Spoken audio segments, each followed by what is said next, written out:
اللہ اللہ اللہ اللہ اللہ اللہ اللہ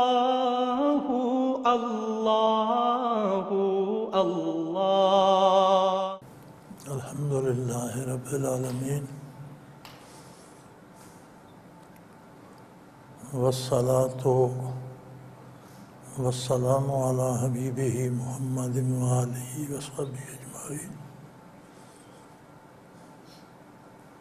اعوذ باللہ من الشیطان الرجیم،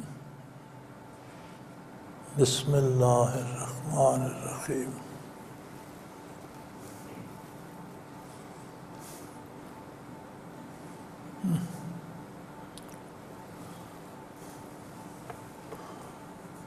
اللہ، سوال ہے زود سے کیا مراد ہے؟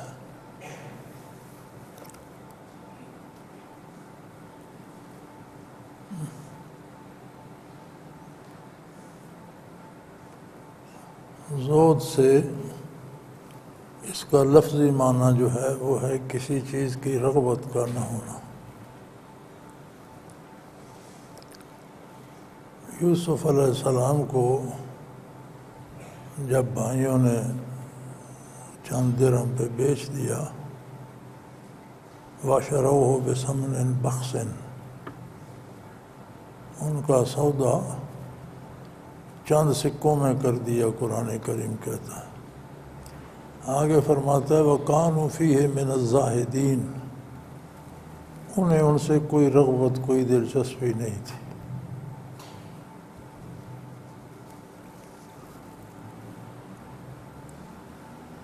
زود دنیا میں رہنے، شرعی نقطۂ نظر سے دنیا میں رہنے اور دنیا کو محبوب نہ بنانے کا نام ہے۔ مقصد اللہ کی رضا ہو، آخرت ہو، چونکہ آخرت اللہ نہیں ہے، غیر اللہ ہے، لیکن آخرت کی نجات اللہ کی رضا کی دلیل ہے، اس لیے مطلوب ہے۔ مطلوب رضائے باری ہے۔ آخرت یا نجات پا جانا یا جنت جانا یہ اس کی رضا کی دلیل ہے، اس لیے مطلوب ہے۔ زود سے یہ مراد نہیں کہ کوئی بندہ افلاس کا شکار ہو، بھوکا پیاسا ہو، بے لباس ہو تو وہ زاہد ہے، نہیں۔ غریبی میں زہد آسان ہوتا ہے۔ غریب کے پاس وسائل نہیں ہوتے تو اس کی آرزوئیں بھی مختصر ہوتی۔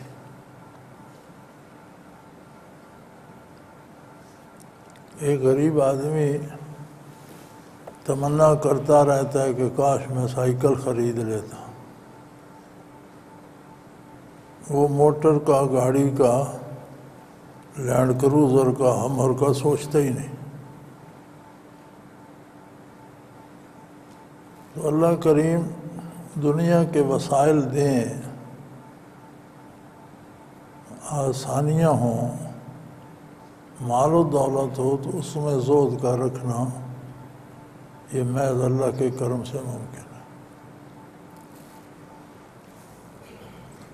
دنیا مال و دولت، پیسے یا بیوی بچوں یا عالی شان بنگلوں کا نام نہیں ہے۔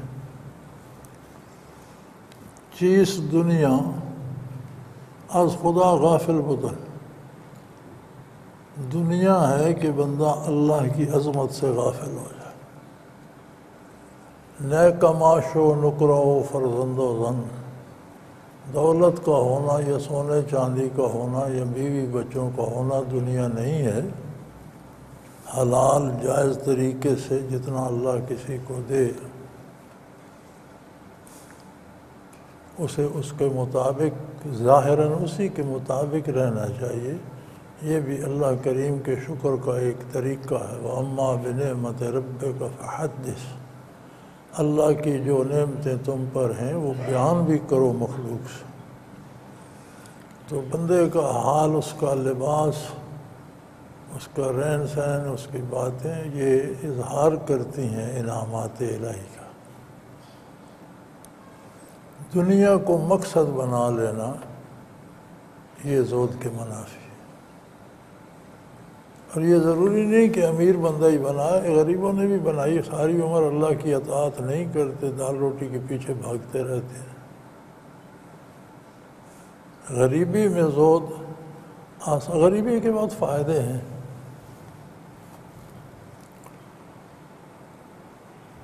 کتنے گناہ ایسے ہیں جو بندہ غریبی کی وجہ سے نہیں کر سکتا، بچ جاتا ہے۔ کتنی آرزوئیں ایسی ہیں جو اللہ کی راہ سے بھٹکا دیں، لیکن ایک غریب ان میں نہیں پھنستا۔ دولت ہو، وسائل ہوں، ذرائع ہوں، اور پھر زہد پر قائم رہے تو یہ محض اللہ کا کرم ہے۔ حضرت عبید اللہ حرار رحمۃ اللہ تعالیٰ علیہ بہت بڑے زمیندار تھے۔ ان کے بارے حضرت رحمۃ اللہ فرمایا کرتے تھے کہ اس وقت بھی ان کی زمینوں پہ 100 ہل چلا کرتا تھا۔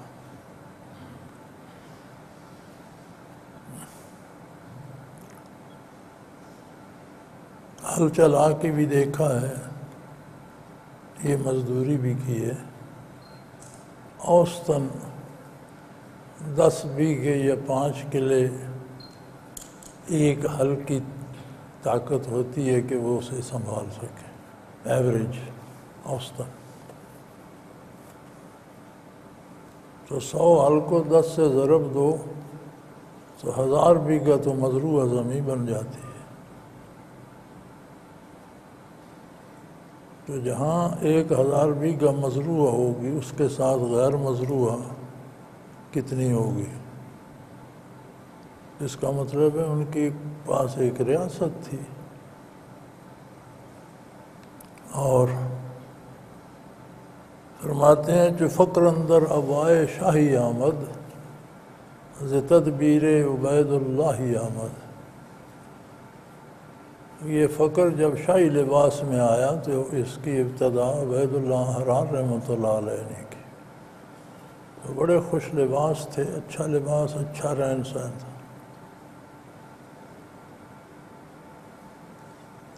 زمانہ ایسا تھا لوگ پیدل حج کو جاتے تھے، ایک حج ختم ہوتا تھا تو اگلے حج کے حاجی نکل کھڑے ہوتے تھے، گھوڑوں پر، اونٹوں پر، پیدل جاتے، وہاں پہنچتے، حج کا موسم آ جاتا تھا اور واپس چلنے تک اگلی عید گھر آ کرتے تھے۔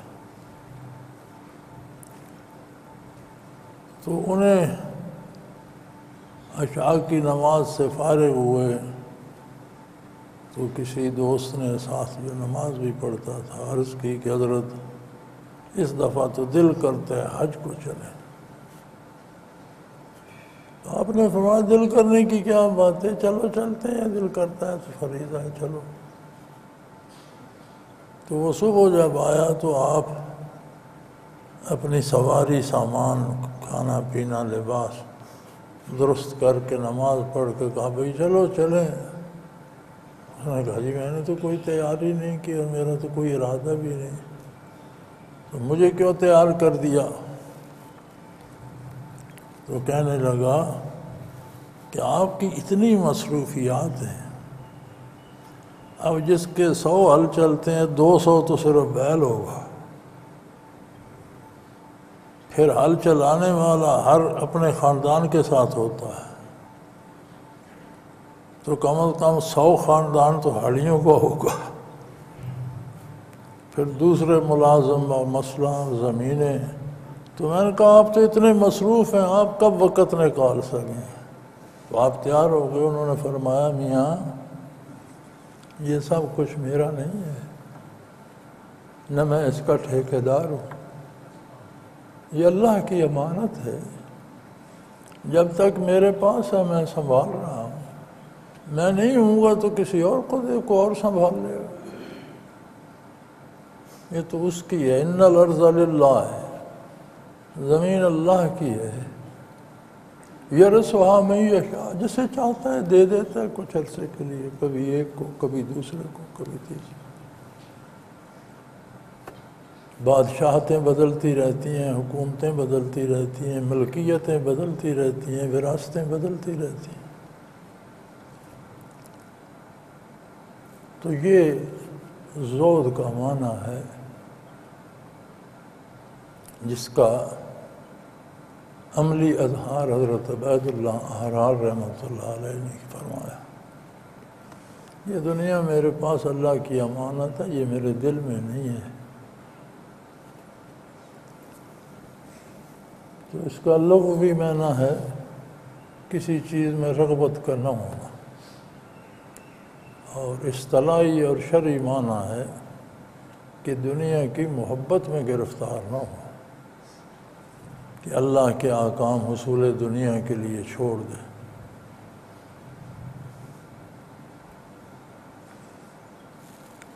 یقین کسے کہتے ہیں؟ اچھے سوال ہیں، مشکل قسم کے سوال ہیں۔ اللہ، یقین ایک قلبی کیفیت کا نام ہے۔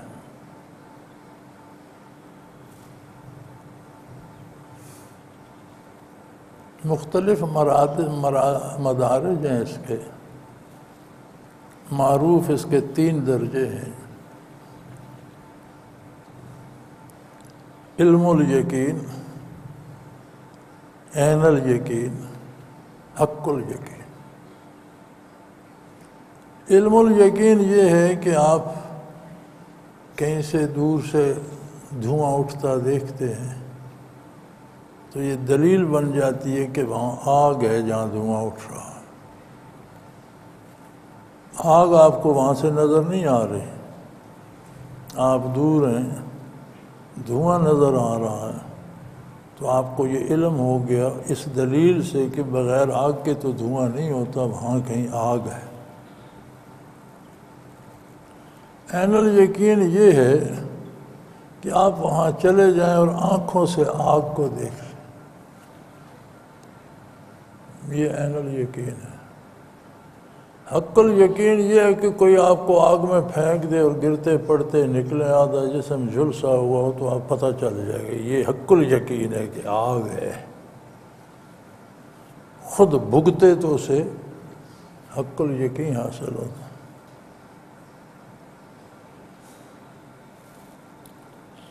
تو یہ ایک کیفیت ہے جو ان دلائل ظاہری سے، علوم ظاہری سے دل میں آ جاتی۔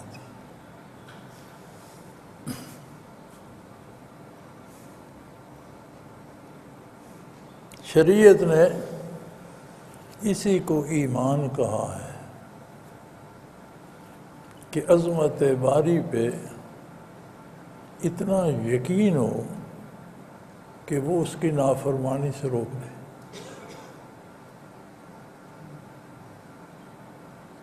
ہم یہ کہتے رہیں اللہ کو مانتا ہوں، اللہ کے دین کو مانتا ہوں، اللہ کے نبی کو مانتا ہوں، قیامت کو، ضروریات دین کو مانتا ہوں، لیکن کام دین کے خلاف کرتے رہیں، تو یہ ہمارا دعویٰ ہے۔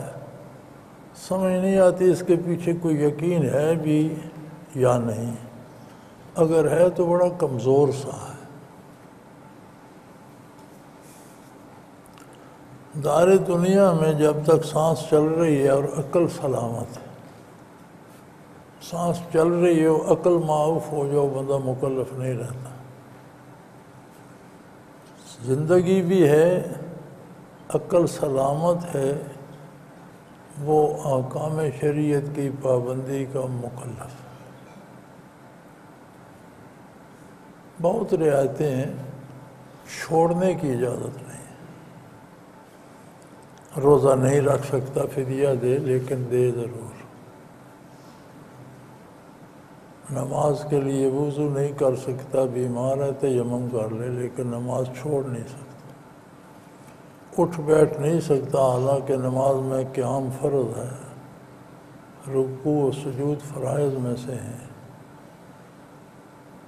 لیکن کوئی بات نہیں، اس کے لیے فرض نہیں ہے، جیسے وہ کر سکتا ہے بیٹھ کے پڑھ لے، اشارے سے پڑھ لے، چھوڑنے کی گنجائش نہیں۔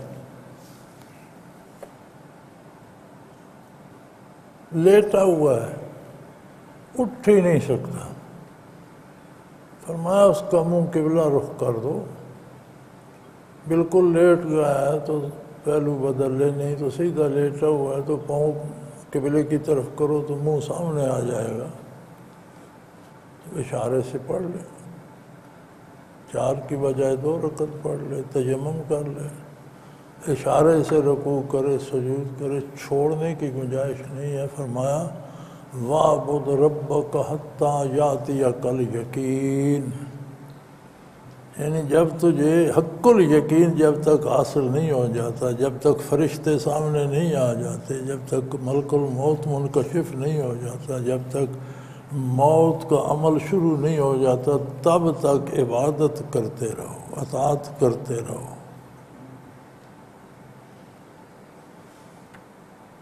تو ہمیں اپنے کردار سے اپنے یقین کا پتہ چلتا ہے۔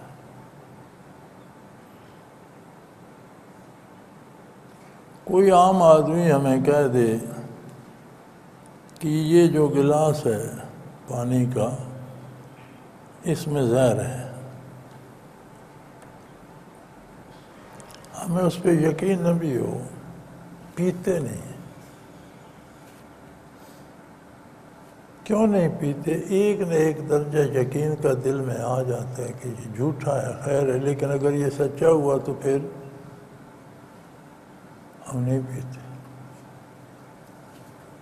یہ بھی یقین کا ایک درجہ ہے کہ اس کام سے روک دیتا۔ تو اس معیار پر ہم اپنے آپ کو دیکھ لیں کہ رسول اللہ صلی اللہ علیہ وسلم نے کن کاموں سے روکا ہے۔ اگر ہم رک جاتے ہیں تو یقین کا ایک نہ ایک درجہ ہمارے پاس ہے، الحمدللہ۔ اگر ہم نہیں رکتے، وہی کام کرتے ہیں، تو پھر ہمارے پاس یقین نہیں ہے، پھر دعویٰ ہے اسلام کا، مسلمانی کا، وہ بات نہیں ہے۔ تو ہماری یہ عادت ہے، ہمارا مزاج ہے کہ ہم دوسروں کا ایمان تولتے رہتے ہیں۔ ہر شخص کا معاملہ رب کریم کے ساتھ ہے۔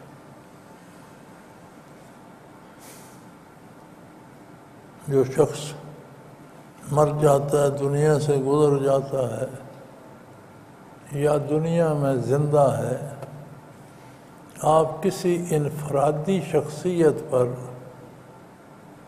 کوئی حکم نہیں لگا سکتے، یہ معاملہ اللہ کا۔ آپ اس کے کردار پہ بات کر سکتے ہیں کہ اس نے یہ کام جو کیا ہے یہ غلط ہے، یہ صحیح ہے، یہ آپ کی رائے ہے، یہ رائے رکھنے کا آپ کو حق حاصل ہے۔ اگر تحقیق کر کے رکھیں تو بہت اچھی بات ہے، بلا تحقیق کسی کے بارے کچھ سوچنا نہیں چاہیے۔ اگر وہی شخص دنیا سے گزر جاتا ہے تو اس کا معاملہ اللہ کے ساتھ ہے۔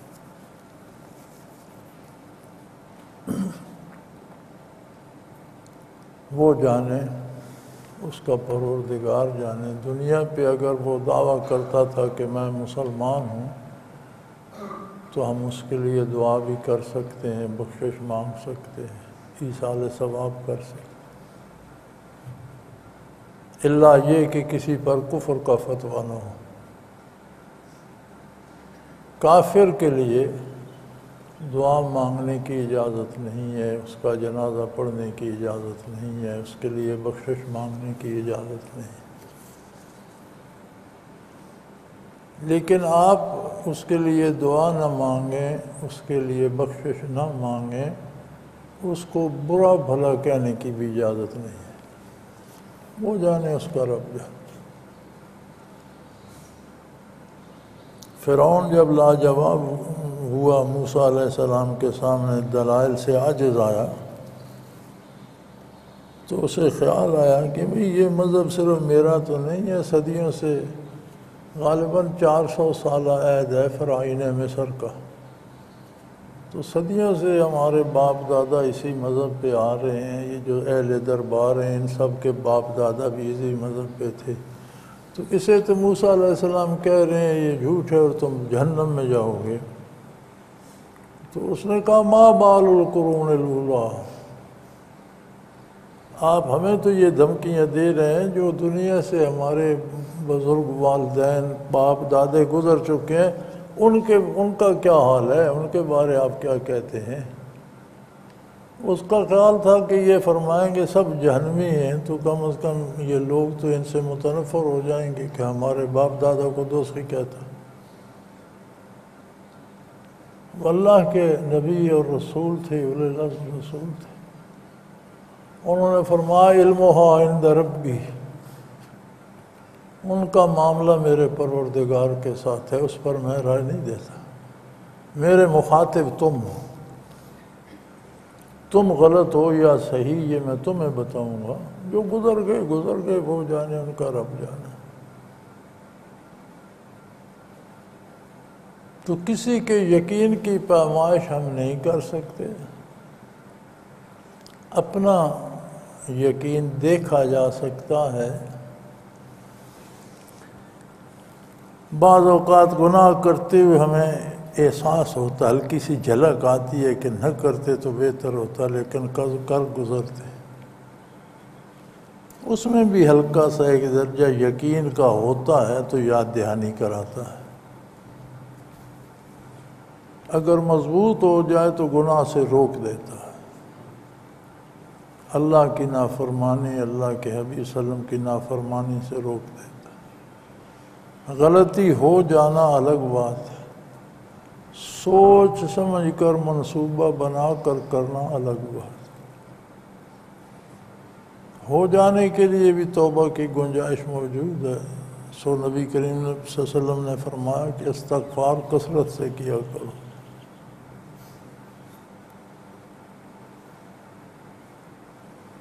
بلکہ بعض بزرگوں کا طریقہ یہ تھا کہ لوگ جب شکایت کرتے دنیاوی پریشانیوں کی، افلاس کی، بیماریوں کی، تو وہ وظیفہ استغفار بتلایا کرتے تھے۔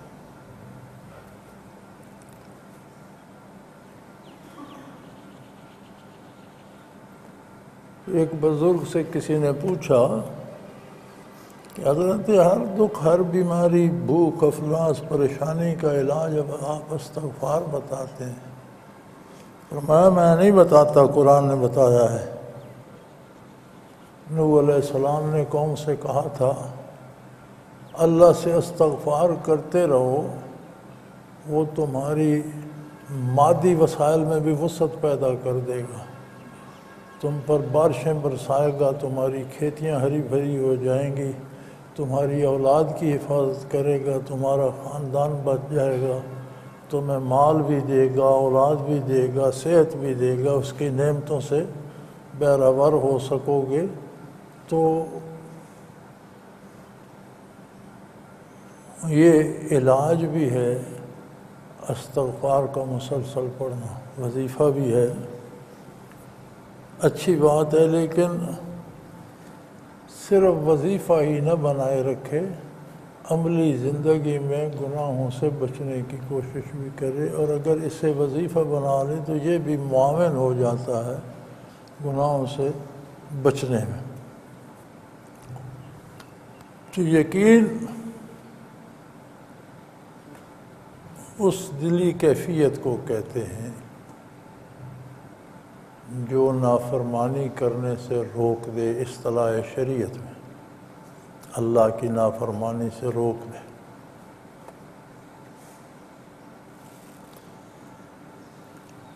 آج کل خواتین اعلیٰ تعلیم کے حصول اور پھر اس کے بعد ملازمت کے سلسلے میں گھروں سے باہر رہتی ہیں، جس سے گھر کا نظام غیر متوازن رہتا ہے۔ شرعی نقطۂ نظر سے یہ عمل کیسا ہے؟ خواتین دنیا میں جتنی امتیں آئی ہیں، اللہ کریم نے امت محمدیہ علیہ صاحب الصلاۃ والسلام کو فرمایا کنتم خیر امہ۔ یہ اللہ کا فیصلہ ہے کہ بہترین امت، تمام امتوں میں بہترین امت تم ہو جو محمد رسول اللہ کی امت ہیں۔ عہد نبوی میں خواتین صحابیات تھیں،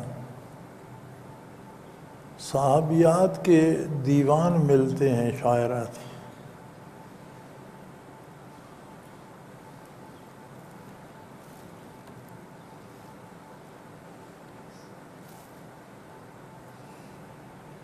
حضرت خنسا رضی اللہ عنہ بڑی نامور شاعرہ تھیں، آج بھی عربی ادب ان کے شعروں سے بھرا پڑا ہے، صحابیات ہیں۔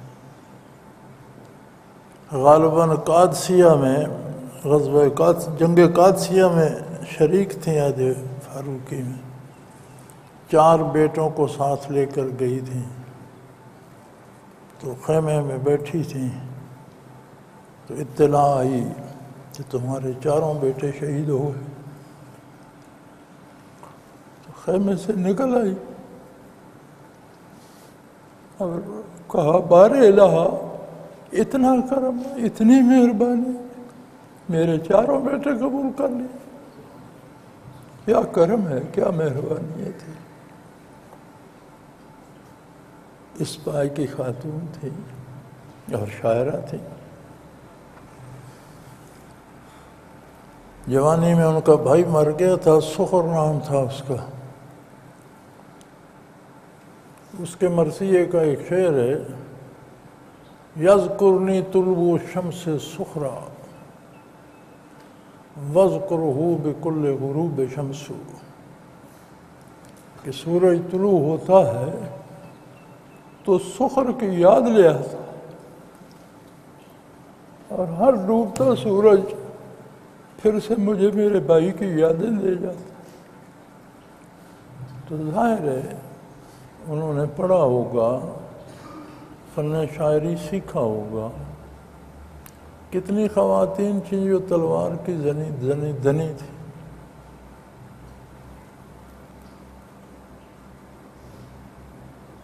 بہترین تلوار چلاتی تھی، ضرورت پڑنے پر کام آتی تھی۔ عورتوں کا حضور نے کوئی دستہ نہیں بنایا تھا، میدان جنگ میں خواتین ہوتی تھیں، زخمیوں کو سنبھالتی تھی، فرسٹ ایڈ کرتی تھی، پانی پلاتی تھی، لیکن اگر ضرورت پڑ جائے تو تلوار سے اپنا دفاع بھی کر سکتی تھی، کیونکہ ظاہر ہے کہیں سیکھتی تھی تو کرتی تھی۔ تو اس کا مطلب ہے کہ بچیوں کا پڑھنا یا سیکھنا فی نفس ہی برائی نہیں ہے۔ برائی تب بنتی ہے جب حصول علم کے ذرائع غیر شرعی ہو جاتے ہیں، جب ہم کو ایجوکیشن میں چلے جاتے ہیں، جب پردہ کوئی نہیں رہتا، جب حلال حرام کوئی نہیں رہتا، جب مرد عورت کا لحاظ کوئی نہیں رہتا، تو پھر مصیبت بنتی ہے۔ اگر بچیوں کے لیے تعلیم کا الگ انتظام ہو، جیسے بچیوں کے الگ کالج سکول ہیں، ایسے ہی سارے ہوں، ٹریننگ سنٹر الگ ہوں، خواتین سکھائیں، خواتین سیکھیں، تو کوئی مذائقہ نہیں،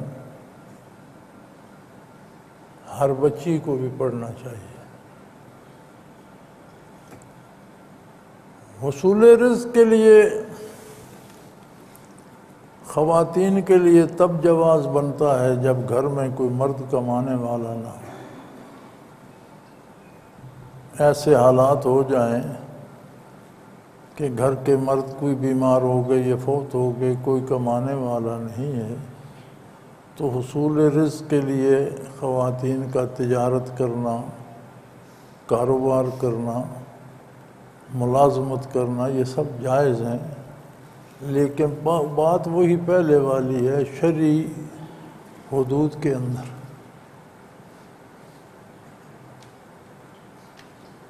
بے محابہ مردوں کے ساتھ بیٹھ کر دفتر کا کام نہ کرے بے پردہ،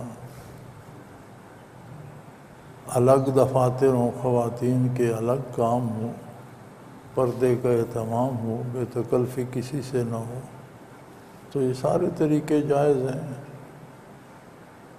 لیکن عورت کے لیے حصول رزق کے لیے باہر نکلنے کا جواز تب ہی ہے جب گھر میں ضرورت ہو اور پوری نہ ہو رہی ہو۔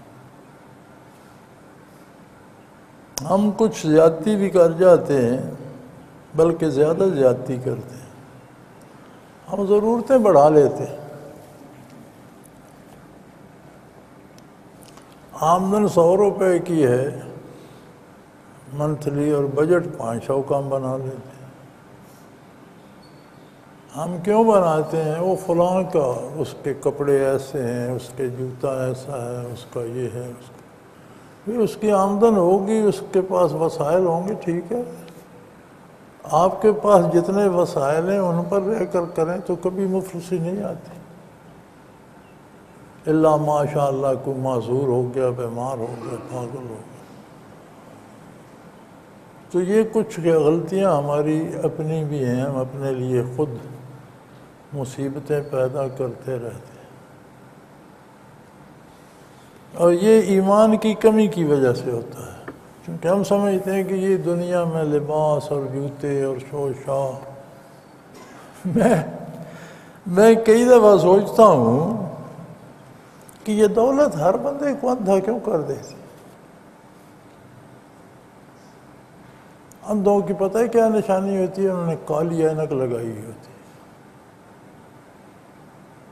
تو جس بندے کے پاس 4 پیسے آتے ہیں وہ کالی اینک لگا لیتے ہیں، یہ سارے اندھے ہو جاتے ہیں۔ آپ ٹیلی ویژن پہ دیکھیں تو SHO سے لے کر IG تک کالی اینک چل رہی ہے، سپاہیوں کو تو اس کے بغیر نظر آ رہا ہے۔ کبھی کسی سپاہی کی دیکھی؟ دوسرے محکموں میں دیکھ لیں، نائب تحصیلدار سے شروع ہو گئے اور سیکرٹری تک کالی اینک، یہ سارے اندھے ہو جاتے ہیں۔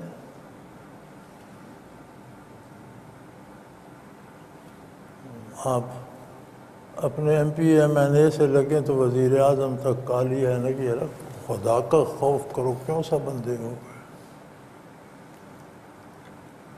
تو یہ دراصل دنیا اندھا کر دیتی ہے، عظمت الہی سے اندھا کر دیتی ہے، پھر ساری توجہ حصول زر اور دنیا کی طرف ہو جاتی ہے، تو اس میں عمریں ضائع ہو جاتی ہیں۔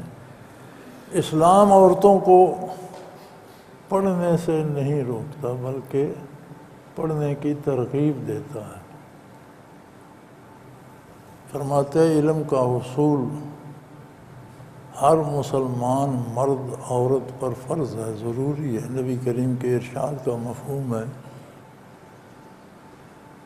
طلب العلم فریضۃ علی کل مسلم و مسلمہ، او کما قال رسول اللہ صلی اللہ علیہ وسلم، علم کا حصول ہر مسلمان مرد اور عورت پر فرض ہے،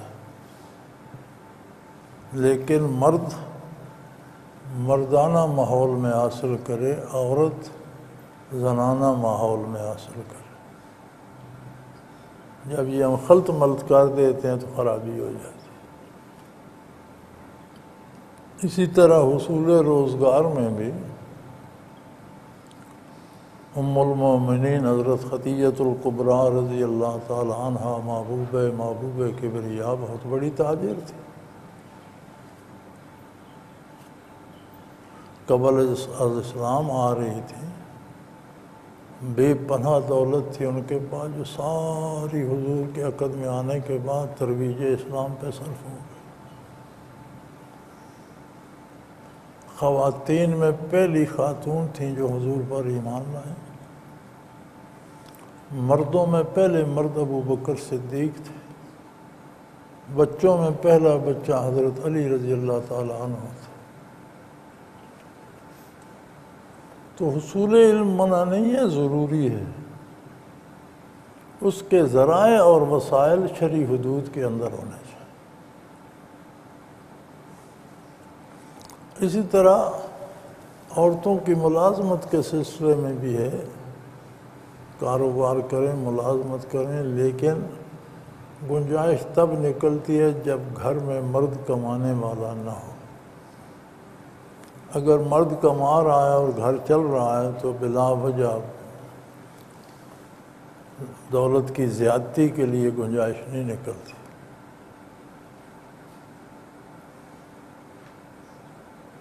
اور جب یہ چیزیں شرعی حدود کے اندر ہوتی ہیں تو نظام تباہ نہیں ہوتا، یہ تکلیف دہ نہیں ہوتی۔ گھروں کے نظام بھی تب تباہ ہوتے ہیں جب یہ چیزیں حدود شرعی سے تجاوز کر جاتی ہیں۔ اللہ پاک توفیق دے کہ ہم اپنے آپ کو بھی اور اپنے امور کو بھی اور اپنی فکر کو بھی حدود شرعی کا پابند بنائیں، اس کے اندر رکھیں۔ وآخر دعوانا ان الحمد للہ رب العالمین۔ الحمد للہ رب العالمین والصلاة والسلام علی حبیبہ محمد وآلہ وصحبہ اجمعین۔ اللہم ربنا لا تقتلنا بغضبک ولا تہلکنا بعذابک واعف عنا قبل ذلک۔ اللہم ربنا لا تسلط علینا من لا یرحمنا، انت ولینا فی سفرنا وحضرنا فی مالنا وأہلنا، انت ولینا فی الدنیا والآخرہ، توفنا مسلمین والحقنا بالصالحین۔ اللہم انصر الاسلام والمسلمین، اللہم اید الاسلام والمسلمین، اللہم اعز الاسلام والمسلمین، انک علی کل شیء قدیر۔ وصلی اللہ تعالی علی حبیبہ محمد برحمتک۔ اللہ اللہ اللہ